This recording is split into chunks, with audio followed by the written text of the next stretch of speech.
Hola, bienvenidos a Diálogos. Me encuentro junto a Matías Oreholce con Graciela Fernández Meijide. Hola Graciela, ¿cómo estás? Bien, muy bien, gracias. ¿Y ustedes? Muy bien, muy bien. Un honor tenerla aquí en el programa. Bueno, no sé si es necesario presentarla, ya es muy reconocida en Argentina, pero por ahí para la gente que nos ve del exterior, Graciela es un referente en los derechos humanos de Argentina e históricamente es una de las figuras más importantes de la actualidad. Y Graciela, me gustaría empezar con un tema Perdón, no, pero relajado. Es profesora de lengua francesa. Me interesa saber cómo se relaciona con la literatura francesa. Si es lectora de Maupassant, de Flaubert, si le gusta Sartre, Camus. bueno, sí, eso fue de mi época mozas, cuando era chiquita, digamos, ¿Y ahora? pero leo mucho.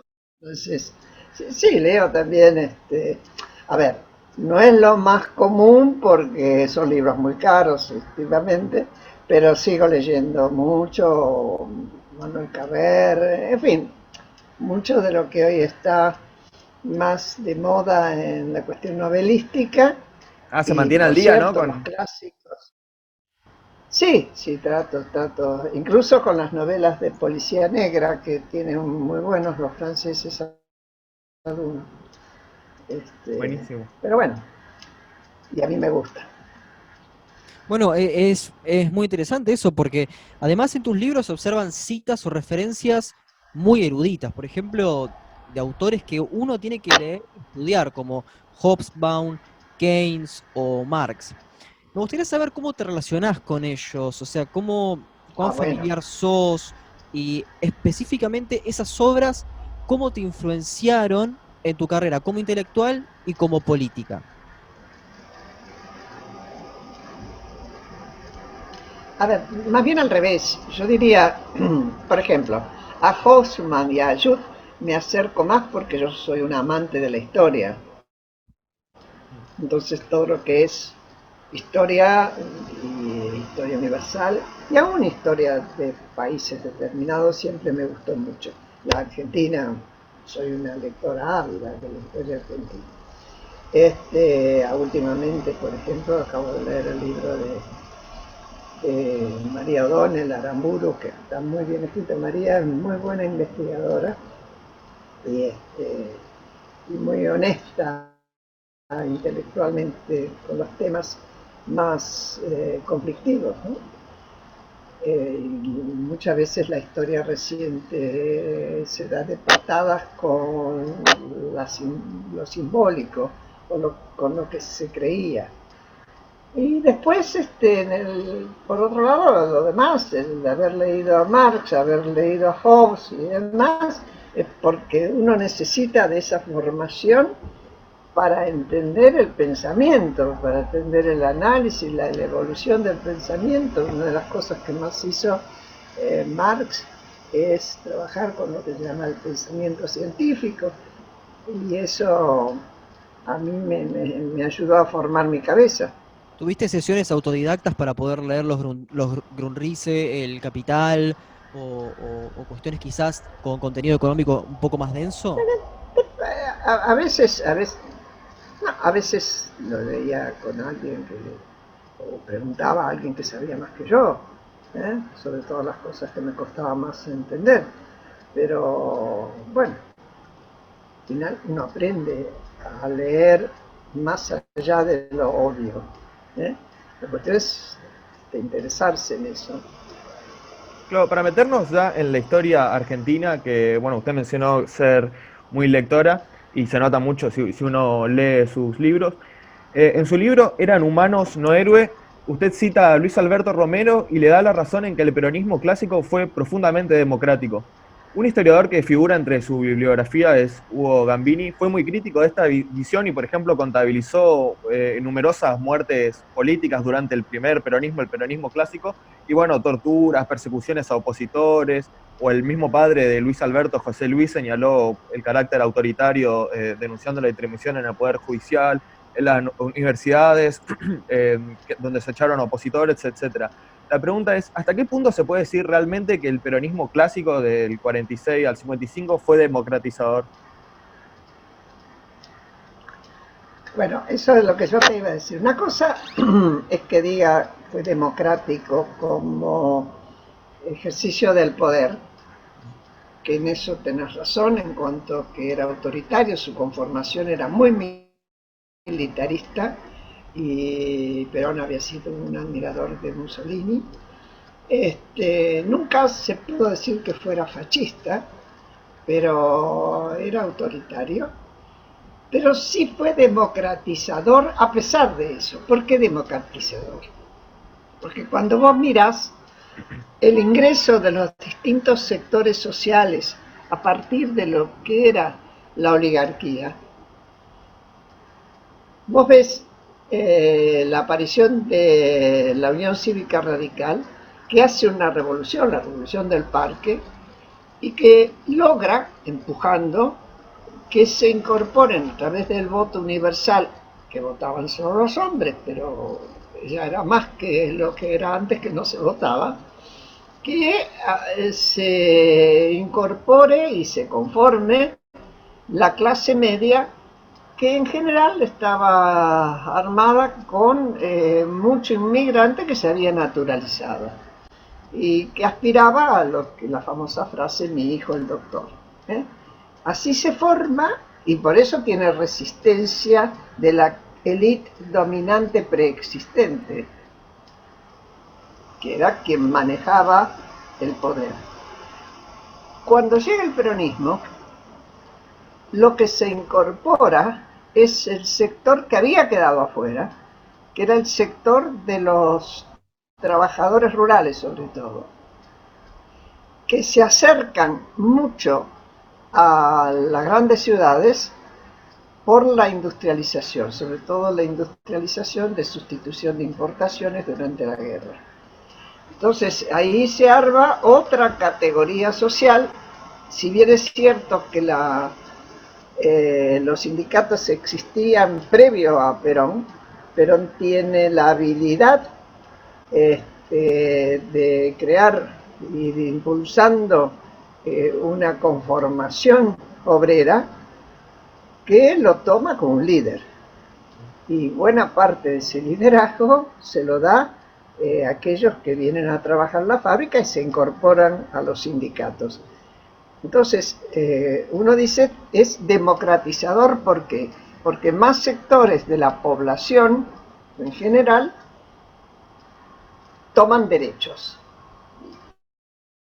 ¿Qué cosa les da el derecho? Por ejemplo, el derecho político de votar, de elegir, que no lo tenían. Y eso es democratizador, aunque el sistema en sí mismo no respetara lo que eran los derechos políticos. Claro, Y entonces porque sí detuviera gente y existiera la sesión especial donde se torturaba gente, etcétera. Eso es, pero digamos, Eso es un matiz. diferenciemos una cosa de la otra. Bien. Claro, porque realmente parece un proceso totalmente dialéctico, en el caso de que la democratización de Perón salió por accidente. El voto femenino, claramente, por un grupo de choque, casi como era el Partido Peronista Femenino, para cooptar votos, sindicatos cooptados, nuevos trabajadores cooptados también por los sindicatos. Es decir, parece un proceso democratizador eh, por un fascismo débil, porque Perón no pudo hacer toda su Yo proceso fascismo. no me atrevería a decir fascismo y a usar ligeramente la calificación de fascista. Tiene otras condiciones. El ser fascista exige otras cuestiones. Yo podría decir que la última dictadura sí tuvo esas características brutalmente, pero no llegó a ser la persecución despiadada que después conocimos en otras dictaduras, ¿no? En No, bueno, dictaduras. ya que se nombró la dictadura de los 70 y que estuvimos hablando de historia argentina, me gustaría saber qué historiadores recomienda usted para entender la década de los 70 en Argentina. Por ejemplo, Uh, una pregunta que me hago es si es realmente indispensable leer los 5 tomos de la voluntad, por ejemplo. no, yo no sé si es necesario leer los 5 tomos de la voluntad, que tampoco son historiadores. Son 2 personas que cuentan experiencias. Historiador es aquel que aprende Claro, sí, sí. la ciencia de la investigación. Pero vos podés leer una historiadora como es María Matilde Ollier, que fue montonera y que hace una crítica de la violencia, o te podés leer a Besetti, que es psicoanalista, pero terminó siendo historiador, también apoyó, no estuvo en la violencia armada él directamente, pero pertenecía a un grupo de izquierda que apoyaba la violencia armada y que hace la autocrítica de la violencia como una herramienta de la política, sobre todo como una herramienta predominante, lo que se llama el militarismo, ¿no? Y después ahí podés leer desde Larraqui, Marcelo Larraqui, que ha escrito mucho sobre toda la época esa, hasta el propio Luis Alberto Romero, a Marcos Novaro y Vicente Palermo. En su tomo de la dictadura de la colección de Alperindongue, por ejemplo, ¿recomendaría ese? Sí, claro. Y tenés ahora mismo María O'Donnell, que no es historiadora, es periodista y es cientista política, ha hecho 2 libros muy buenos. Uno sobre el secuestro de los Born, que fue uno de los secuestros donde se cobró un rescate de los más altos que se cobraron en el mundo, lo hizo Montoneros, hasta el asesinato de Aramburu, donde vos vas encontrando investigaciones de hechos que todavía en la realidad son muy recientes. Claro. Si una Pero cuando persona, vos lees porque, un Hoffman, sí, claro, dale, para una dale. persona, porque nos mira mucha gente de otros países por ahí, de Chile o de Uruguay, para una persona que de un país extranjero que no entiende muy bien la situación puntual en la que estaba Argentina y no conoce mucho de la historia puntual de ese país, ¿qué libro sencillo o introductorio recomendaría para entender la década de los 70? Ah, no, sencillo. Mirá, y menos de la historia de la Argentina, y mucho menos si alguien te pregunta qué es el peronismo, porque es un tema tan difícil de hablar y generalmente los temas difíciles, los temas serios, importantes, no son fáciles de explicar. Por eso no te voy a decir, está tal volumen que te explica, Claro. porque incluso tal volumen puede estar en contradicción con otro. Ustedes mismos marcaron a Hugo Gambini y a Luis Alberto Romero, Claro. marcando diferencias, ¿no? Este, pero porque es la historia y también es la subjetividad. Yo podría decir, no solo escribí sobre héroes y tumbas, yo te podría decir, si vos querés conocer qué pasó con los organismos de derechos humanos, yo tengo escrito un libro que creo que, por lo menos desde mi punto de vista, es el que más explicita que es la historia íntima de los derechos humanos en la Argentina. Bueno, Pero no desde es ya el un libro. único, Claro, desde ya es un libro que recomendamos ¿perdón? desde el programa y también, bueno, su libro Eran humanos, no héroes. Sobre este libro puntual que es muy bueno, que recomiendo mucho, que leí hace unos días, hay un libro que, bueno, trata sobre el mismo tema desde otra perspectiva que me interesa saber si usted lo leyó o qué opinión tiene, ya que no figura entre la bibliografía, y es Montoneros, la soberbia armada de Giussani. De Giussani, sí, sí, sí, sí, lo leí, lo leí. Tal vez por error no lo puse, o porque lo leí hace tanto cuando recién lo publicó, que bueno, se ¿Se ve le que pasó? se me pasó porque no lo Pero volví a es un libro consultar. que recomienda, que concuerda en cierto modo con su perspectiva.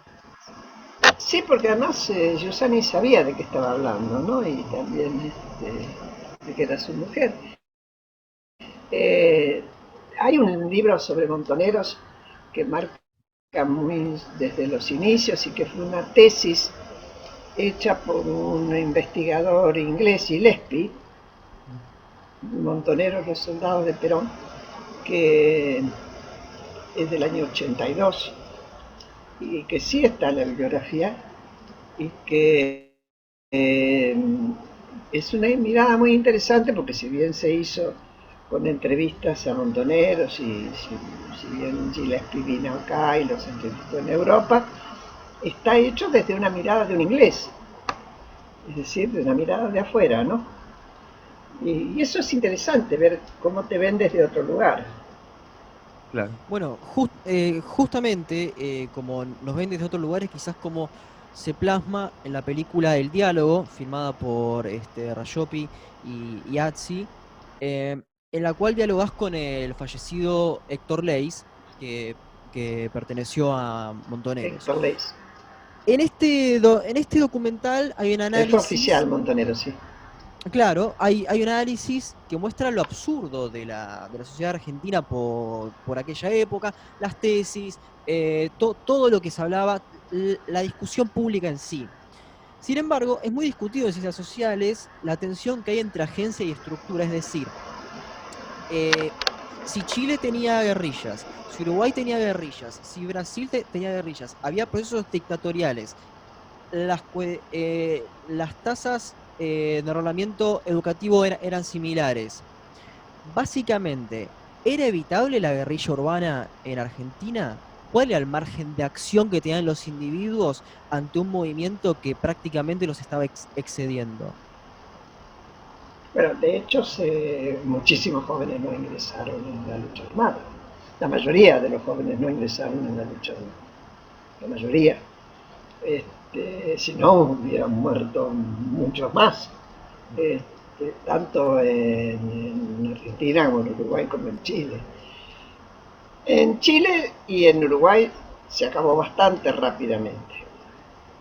Y también acá se hubiera acabado mucho más rápidamente, o tal vez se acabó tan rápidamente, estaba más extendido, eran más numerosos, porque el origen de las organizaciones guerrilleras, que uno podría citar dos, no porque fueran solamente dos, había más de una, pero las más importantes y las que más adeptos tuvieron fueron el Ejército Revolucionario del Pueblo, que era el brazo armado del PRT, Partido Revolucionario de los Trabajadores, y Montoneros, que era el brazo armado de la JP, que se incluía en una cantidad de movimientos que se llamaba la Tendencia. El origen de ambos es diferente, porque el origen del ERP viene de la izquierda, en general muchos de ellos venían del antiguo PC, y su paradigma era el Che Guevara, era la Revolución Cubana. En cambio, el origen de Montoneros era nacionalista. Los padres, en general, las familias del grupo de origen eran familias de la clase media alta y eran de derecha. De hecho, algunos de ellos venían del grupo Tacuara, que era muy de derecha. Y además, muchos padres de estos jóvenes habían estado en la Revolución Libertadora, ¿no? Habían apoyado la Revolución Libertadora. Pero ellos tenían un origen religioso católico. Si uno ve dónde abrevaban, dónde habían chupado su visión de que la violencia es una espiral que va de arriba para abajo y que merece que la reacción sea al revés, venía del Concilio Vaticano II y sobre todo del encuentro en Colombia, en Medellín, donde el sacerdote Camilo Cienfuegos es un ejemplo de la reacción y de cómo el compromiso con lo religioso los termina llevando, a algunos de ellos, a la revolución armada. Lo que se puede discutir, y era lo que criticaba Leys, no eran las intencionalidades de modificar situaciones injustas, que no tenían tanto que ver con lo económico, porque fíjense que en esa época es cuando menos pobreza había y cuando comparativamente los sueldos eran más altos. Y sobre todo, por ejemplo, había lugares como Córdoba, que por la instalación de la industria automotriz tenía obreros que iban en auto a la fábrica, no era común. y tenía también un sindicalismo muy combativo, Citran Citrac y Esmata, que era muy de izquierda. Ahora, Montoneros es muy sacrificial. Fíjense que cuando hace su carta de presentación es el asesinato de Aramburu. Es casi un sacrificio que está ofreciendo. Esa es su tarjeta de presentación. Desde ese momento, Montoneros, que entonces viene de la vertiente católica y que habla de socialismo nacional, siempre, no habla de socialismo puro como si hablaba Heller,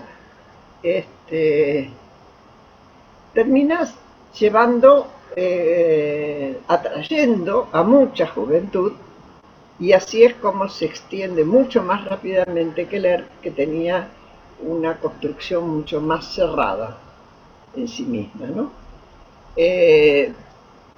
Cuando vos me preguntás si podían hacer otra cosa, yo no te puedo decir ni sí ni no.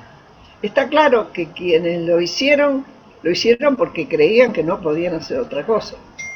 Al mismo tiempo, la juventud, lo que se llamaba la FEDE, la Juventud Juvenil del Partido Comunista, la Federación, se mantuvo fuera de la violencia e intentaba convencer, en muchos casos, que no fueran a la violencia, porque cuando se eligió la militarización y se organizaron, igual que el ejército, con una estructura de mandos, etcétera, y ascensos que se producían sobre todo por la muerte del que estaba el superior, se terminó militarizando y haciendo más importante la acción militar que la acción política. Cuando la acción militar se torna más importante que la acción política, ya la transformación es prácticamente imposible. Claro, porque Porque es la política la que transforma. Sí. Lo que trato de hacer mención acá, y sé que puede parecer como que le estoy quitando como racionalidad a los participantes, es, si soy un chico de 18, 19 años y se produce lo que se está produciendo en China, lo que se está produciendo en Vietnam, lo que se produjo en Cuba, y aparecen estos ideales, ¿hasta qué punto hay una conciencia? Porque Argentina tampoco estaba en democracia, ¿hasta qué punto hay una conciencia en la que el individuo pueda decir, no, realmente esta no es una alternativa? Es decir, como que estos hechos serían no justificables, sino comprensibles por el tiempo en el que se estaban desarrollando. Pero por eso uno no habla de ellos, habla del contexto primero. Es cierto, uno reconoce un contexto, incluso el propio contexto del mayo del 68 en Europa, sobre todo en Francia. Ahora fíjense que el mayo del 68, que produce toda una revolución del pensamiento y unas consignas muy liberales, produce un solo muerto, un muchacho que se cae desde la baranda de un puente y no sabía nadar. Y no hay una institución tomada. Allá se ponen las ideas, pero acá se pone la sangre. Pero allá triunfó De Gaulle al final. Sí, pero como sea. Y acá terminaron triunfando los militares. También. Acá, acá justamente hay una cuestión en la que a mí me gustaría ser un poco contrafáctico, ¿no? Eh, ¿Cuál crees que hubiese sido el programa de gobierno de Montoneros en el caso de llegar al Un poder? horror. No tenían programa. Precisamente porque abandonaron la política, muchachos. Ustedes empezaron preguntándome por qué yo leí tanto. Si vos estás con los fierros en la mano, no lees nada, ni una solapa. ¿Cómo aprendés a hacer un plan de gobierno? ¿Cómo haces para aceptar, después que anduviste con la metra debajo del brazo, sentarte en una oficina? Bueno, eso mismo le pasó al Che Guevara cuando se tuvo que dedicar a los trabajos burocráticos. Decidió irse a A vivir la construir, vida de a aventuras. construir, a construir. La política, la política es construcción, no es destrucción. ¿Qué hace Merkel ahora en un país parlamentario donde tiene distintos partidos que componen ese parlamento, cuando tiene que tomar decisiones importantes que implican a toda Alemania? El caso de la pandemia fue el último. Merkel se sienta, convoca a los delegados de cada uno de los partidos y les dice: no nos levantamos de acá hasta que no tomemos una resolución. Y no se levantan. Eso es política. No agarra una metra o una granada. ¿Eh? ¿Cuánto habían leído Firmenich Francia y Alemania. y Santucho? Perdón, ¿Cuánto habían no leído te entendí, Firmenich perdóname. y Santucho? Porque Firmenich quizás, por la impresión, daba como que había leído mucho, dada la ductilidad que tenía al hablar, pero por eso digo, quizás sea como el más intelectual dentro de todos los que estaban en Montoneros. Después, leyó mucho en la cárcel, pero en la cárcel, porque se pasó 7 años preso y se recibió de economista. ¿Vos te olvidás de eso? No, entonces Cuando Alfonsín sube, era un gran mentiroso, entonces, era un gran era demagogo. un Manipulador. chiquilín, era un chiquilín. Habían hecho una buena escuela secundaria, que era el Buenos Aires, que tenía buena formación. Y después olvídate, eran muy jóvenes y lo discutían entre ellos. Santucho venía de una formación diferente, era más grande además también, y tenía otra formación. Bueno, Eso comparte no le con Nahuel impidió Moreno. cometer, y no le impidió cometer errores. El peor error, estar a punto de salir del país y cerrarse en un departamento que tenía una sola entrada. Cuando entró Leonetti, que ni siquiera sabía con quién se iba a encontrar, se mataron mutuamente. Sí, ¿Cómo más? para volver un poco a la cuestión del contexto, hablando de su libro, ¿no? El que cité, Eran humanos, no héroes. En su análisis de la situación latinoamericana de constantes dictaduras y políticas económicas que implicaban el aumento de la desigualdad, ¿hubo alguna influencia de la autora de la doctrina del shock, Naomi Klein? ¿De mí? Sí, sí, en su análisis de la situación latinoamericana. Bueno, es una influencia que yo tuve de todo lo que leí y además de amigos, con que yo tengo muchos amigos. No se olviden que yo tengo 89 años, que viví esa época y que Claro. además tengo muchos amigos que incluso estuvieron en las organizaciones este, armadas o muy cerca de ellas, con quien he discutido, he hablado, Claro. de quien he leído los libros y los he discutido. No, no es la primera persona con quien yo hablé, Héctor Leis. Lo que pasa es que sí fue la primera persona con quien se firmó el diálogo. Claro, sí, destaca entonces el conocimiento de primera mano. Me interesa saber en esta cuestión del contexto internacional, ¿no? El contexto de Guerra Fría. Hay un mito, ¿no? De la derecha más retrógrada que dice que si no fuera por Videla, Argentina hubiera sido parte de la Unión Soviética, o se hubiera, digamos, hoy estaríamos viviendo bajo un régimen soviético. Sin embargo, es innegable la influencia de Cuba y de la Revolución Cubana. Mi pregunta es, ¿cuánto había de influencia de la Unión Soviética propiamente dicho en las guerrillas en general? A través de Cuba había, pero sobre todo Cuba era la que financiaba, la que financió. Tanto es así que cuando Alfonsín gana y va a una reunión en Cartagena, porque había una reunión importante, para en Cuba, habla con Fidel Castro y le dice que no mande más plata para la guerrilla. Claro.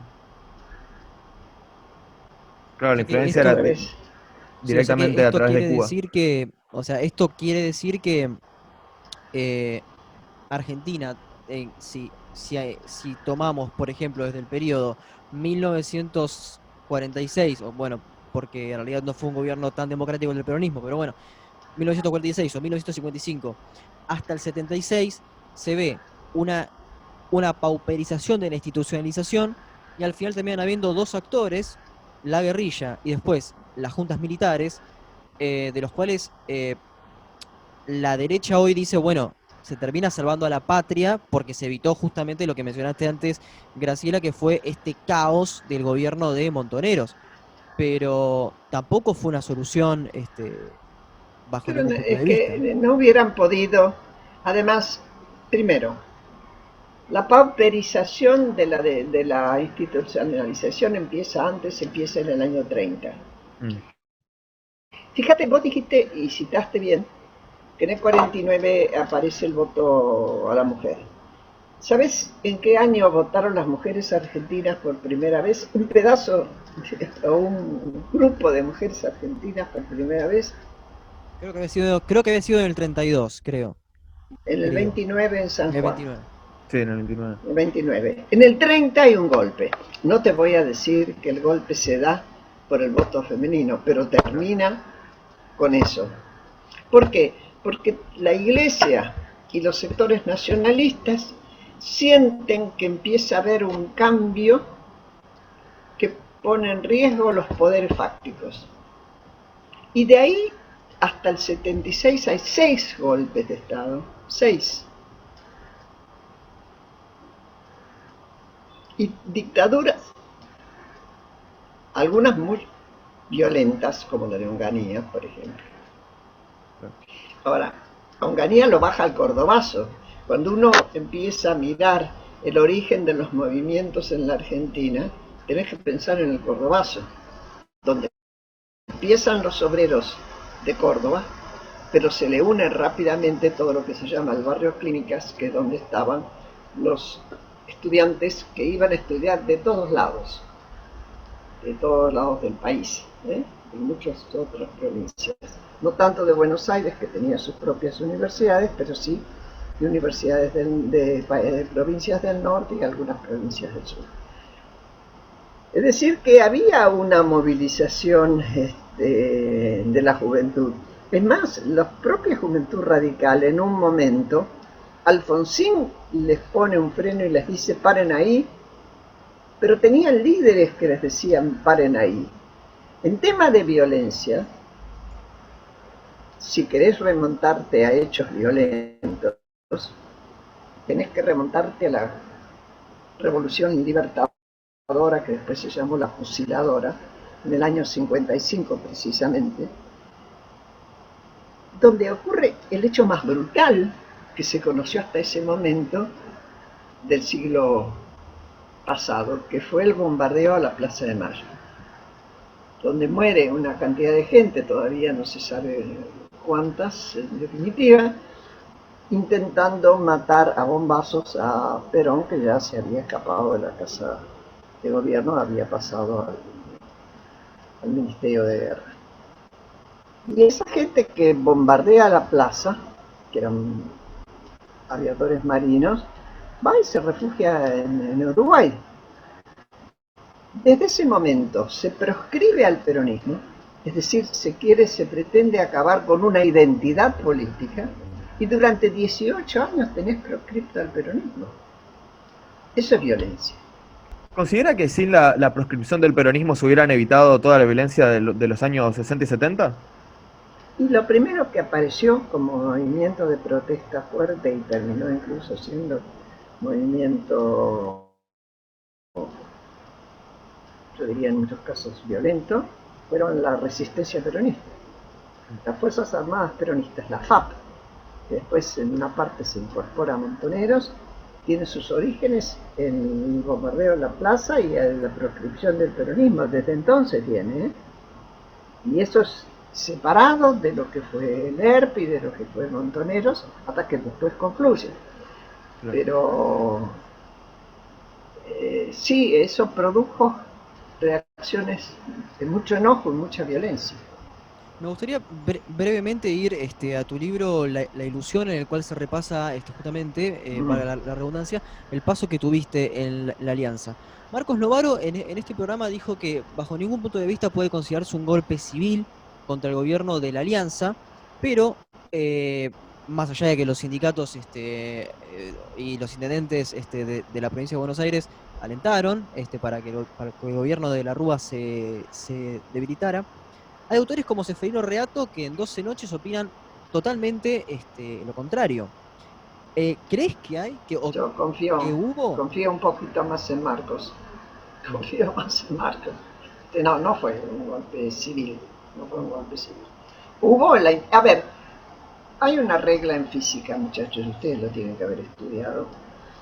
Cuando se hace una endija y hay agua, el agua va a correr ahí y va a abrir la endija. ¿No es cierto? Naturalmente. En política pasa lo mismo.